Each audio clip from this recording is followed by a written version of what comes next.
Narinig ko rin po kanina na si Mr. Saldico ay meron ng warrant of arrest. Tama po.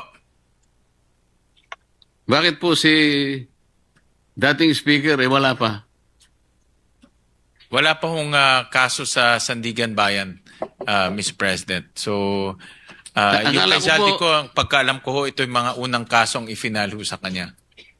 Ang alam ko po isa sa ginamit po na katibayan ng pagsasampa ng kaso ay sworn statement ni Orly Gutesa. Ang statement po ni Orly Gutesa sa aking pagkakatanda, Mr. President, meron pong tatlong pangalan ang natatandaan ko pong nabanggit doon. Una, yung pangalan ni Representative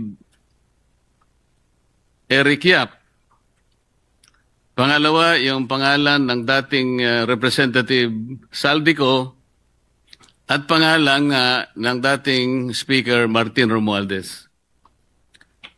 Ang sabi po ng mga Amerikano, Mr. President, the sauce for the goose is the sauce for the gander. Bakit parang, ba't po hindi nagsabay? Yung kay case po ni Zaldi ko po, ito po yung mga naunang kaso. If you remember po yung inspection ni Secretary Vince at kasama po si Governor Bons Dolor sa Mindoro. Ito po yung naging basehan po ng pag-file ho nila ng case. Final ho nila to sa Ombudsman September 29. So mas maaga po itong kasong to. So ito pong pangalawa, Mr. President, itong pinagsamang pagsusulong ng asunto ng DPW at sa ICI, kasama na po yung dalawa uli, Speaker Martin Romualdez at saka si Saldico.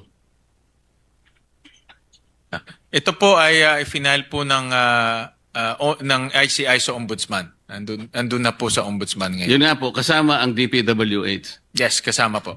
So inaasahan po ba ng DPWH na magkakaroon din po ng issuance ng warrant of arrest dahil isa po ang ginamit po ninyong dokumento ay yung salaysay nga ni Orly Gutesa.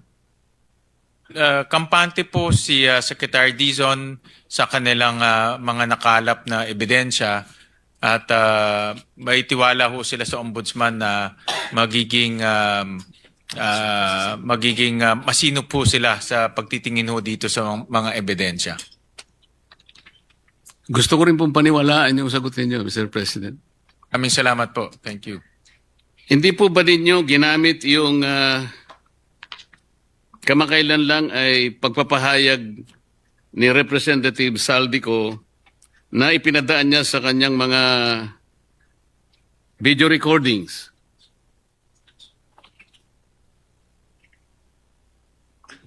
Well, Mr. President, una-una hindi ho yung sworn statement at sa video recording lang ho niya ginawa. So wala hong saysay ho yung kanyang sworn statement. Wala pong saysay yung kanyang statement, hindi pala siyang sworn. Sorry, Mr. President. Pero, Mr. President, kung inyo pong susuriin yung Republic Act 6770, ito po yung charter ng Ombudsman. Kung tawagin po yung Ombudsman Act of 1989, dito po sa Section 13 ng batas na ito, Mr. President, sinasabi po na the Ombudsman and his deputies as the protectors of the people shall act promptly as complaints filed in any form or manner. Hindi po sinasabi rito, Mr. President, na kinakailangan nakanotaryo. Kasi baka mamaya peki na naman ang nakuha niyang notaryo. So kahit na walang notaryo, in any form or manner, sa ibang mga desisyon nga po o aksyon ng ng ombudsman, kahit na anonymous po yung letter pinapatos po ito po hindi po letter. in the anonymous letter, siya po ay nagpahayag sa kanyang mismong Facebook page. Hindi po ba ninyo naisip na baka pwede niyong i-fact-check naman?